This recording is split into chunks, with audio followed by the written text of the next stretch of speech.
Kulshreshtha, who's going to tell us about some super heavy particle. I'm not sure this might be the heaviest mass particle being talked about at the conference. Boson stars and boson shells. Thank you very much. Can I take a minute? Yes.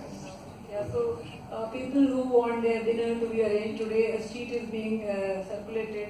Just sign yes or no. Okay? Thank you.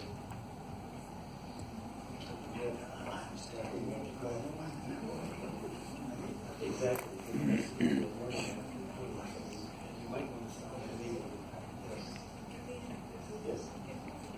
Okay, so dear friends, let me first extend my thanks to Professor James Berry for his very, very kind words.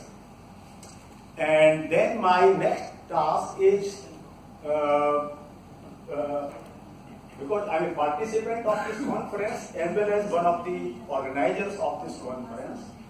So I would, as a participant, I would like to extend my thanks to Anuradha Mishra from behalf of all of us.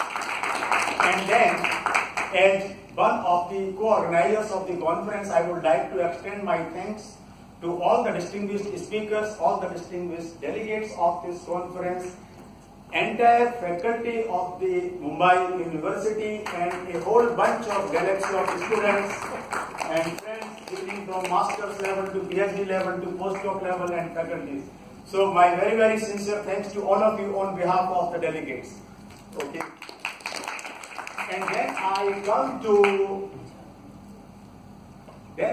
the topic of my talk, which, as James has just introduced, one of the heaviest particles that you could think of. So the boson stars or cells, for that reason, could be as small as having radii of a few kilometers, and they could be as large as having radii of the order of a few billion light years. So one can simply think what they could be like. They're just like boson, just like black holes. They could be very massive, and they could be sitting somewhere in the heart of the center of the galaxy. So actually, this is a domain of physics. I want to take you all to a short excursion through this domain of physics, which is largely unexplored by the light front people, and I like to invite attention of all the leading light front people. We have to construct some wave function for these objects, light front wave function for these objects, otherwise physics would remain incomplete. We also make some of our efforts in this direction. Today I would not be able to present you any concrete results on light front quantization. I defer it to a certain later point of time. However, today I would present some very concrete results on the instant form formulation of the theory, and in between I will give you directions how and where to explore for the light front dynamics of these theories. We have also ourselves explored very explicitly, but as we proceed, I will tell you what happened where and how long why we need to wait a little bit further to be able to have some concrete results. So this, I would present you some very, very beautiful concrete results in this game. And but before we really dive into that, I would like to make some touch upon very elementary ideas just to warm up, to go to the swimming pool. Okay, so this talk is based on a series of papers from our people. These two young men sitting there at the top, Sanjeev Kumar, who obtained his PhD already on his first 4 papers, and Vivek, who presented one poster on wormholes. They all can be studied within the same common framework. I will tell you how. And then Sanjeev presented one poster on this work, which is being published 2 months ago in Physics Letters. I will tell you the certain differences, what is being done there. So I will present just first the mathematical formulation of this theory of boson stars and boson cells, what they mean, what they are. And last week, Usha and myself, we were at the Prague the famous place of favorite with Mr. Albert Einstein, where he spent 16 months. So trying to discover the place where he lived, where he was lecturing, where he used to lecture, the Café Louvre, where he used to go around to have coffee with great people like of that time. He met Levi Civita, Rechai, Planck, Lawrence, Poincaré, most of these guys he met there. And that was the time and place where he worked on this covariant formulation of the general relativity, which was 1915, and it was published when he was there in 1911 to 12. But people claim or write at least that he was working on this theory at that time. And okay, so, and this another smart guy, Carl Schwarzschild, just 1 year after that, he was able to find the black hole solutions of this theory. So we have just celebrated now 102 years for the general theory of relativity and 101 years for Carl Schwarzschild's theory of black holes. Let's now make a quick tour of this. So just to remind ourselves that the universe was born 13.7 billion years ago at the time of Big Bang, and all the fundamental physical laws of nature were also born at that very point of time. And we guys are now trying to understand and explore all those fundamental physical laws through these meetings of light cone physics as an example. All right, so okay, so when we talk about the special theory of relativity and quantum mechanics, the most interesting thing that comes out of the marriage of quantum mechanics with special relativity is quantum field theory, which is one of the most accurate theories of nature. All of us have been studying it.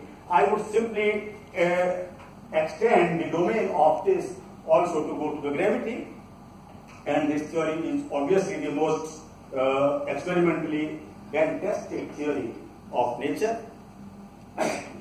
Now, in relativity, we have the equivalence of mass and energy, and in quantum mechanics, we have the possibility of creating energy out of vacuum, which is nothing but the soup of boiling particles. And electrodynamics, like three other fundamental forces of nature, electrodynamics, or electromagnetism, weak electroweak theories, and strong interactions, they are all field theories. General relativity or general theory of relativity is also to be treated as a conventional field theory. By now, they obtained the covariant formulation after all a century ago. And so it's no different than others. Here the only difference is that of the curvature of space-time. So as it goes, that gravity is the manifestation of the curvature of time. So mass tells space-time how to curve, and the curvature of space-time tells the mass how to move. And this is just a section of our universe as viewed by the Hubble telescope, and all these little dots, they are nothing but remotest galaxies, where billions of these stars and things, the kind of things that I'm going to talk about, they exist in them. Now, so there is a particular limit called as the Schwarzschild radius. When an object starts approaching this limit, the size of the object is of this order. Until that time, general relativity works perfectly well.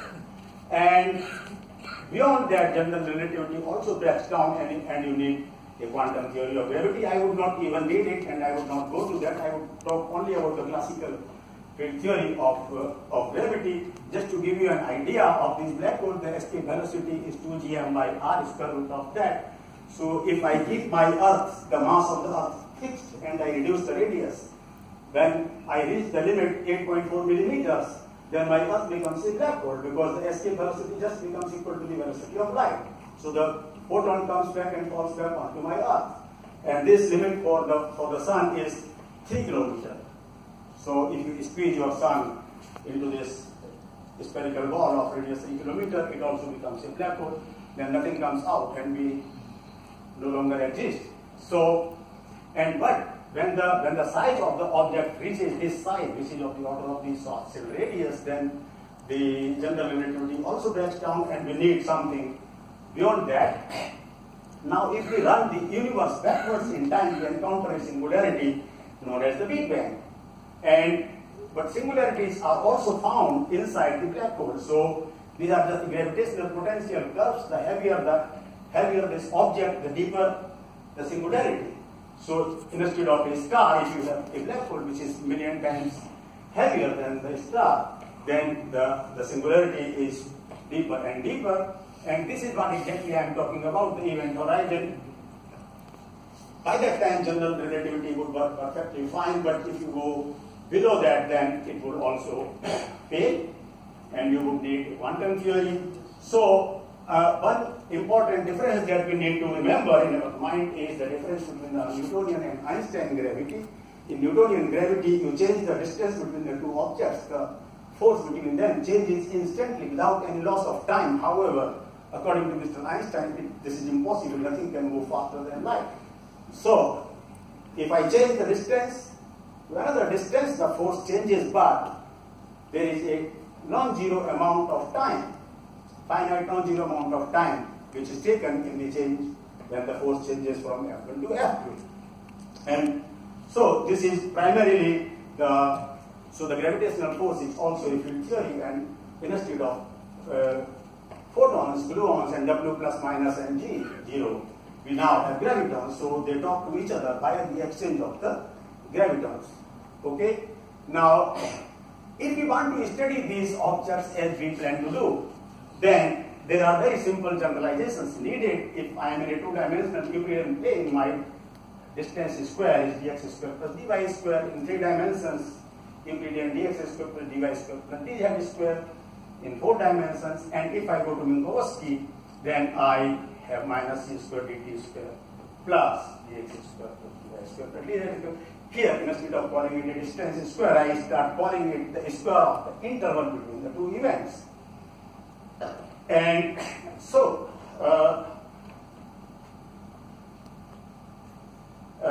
and now, so this is what we call it the flat space. But now, supposing I introduce some variables like A, B, C, and D, which are the coefficients of these quantities. This last two expressions, they are written in spherical polar coordinates. Then, and if I make them functions of their arguments of the t, r, theta, phi, or t, x, y, z, then they are fields. Okay, so and then I am in a Riemannian space, or you can say Lorentzian Riemannian space. Now, this is the Schwarzschild matrix. So you see, handling the gravity theory with all its 16 components as non-vanishing would be almost an impossible task, or a very difficult task. So the simplest thing is here, the coefficients are not here, so the only gravity field is appearing here. This is the famous Schwarzschild matrix, and this is the Reisner-Nordstrom matrix. So these first two, we will use in our calculations on Boson star, and they represent neutral and non-rotating, and charged and non-rotating objects. And if you go to Kerr matrix, then you can bring in rotation but no charge. If you come to Kerr-Newman, charged and rotating objects, and this is what my friend Sanjeev suggests, that if we want to do light run calculations, we try to do some calculation in our study enrollment book in the summer. Usha made explicit calculations for these components of Einstein tensors and the Einstein equations, and they really sort of vanished or collapsed, constant equal to constant, but in the light run because of the spherical symmetry. So that was the situation. However, if we talk about Kerr-Newman matrix, which is supposed to describe charged and rotating objects, we propose to do it in the near future, then Sanjeev suggests that we may avoid that situation of constant equal to constant in the Einstein equations, and we may get some physical solution. We have to wait and see what we get. Now, let me skip this in view of time, but we know what a black hole is. It's a geometrically defined region of space-time exhibiting a strong gravitational effects that nothing can escape out of it. And it always, I don't want to forget my great friend David Finkelstein from Georgia Institute, who around the year 1958 explicitly sort of postulated this bird called event horizon, where nothing could escape out of this, or the upper edge of the black hole. So we have a series of papers in this journal called International Journal of Theoretical Physics. He was the editor-in-chief and for this journal for several years or maybe decades.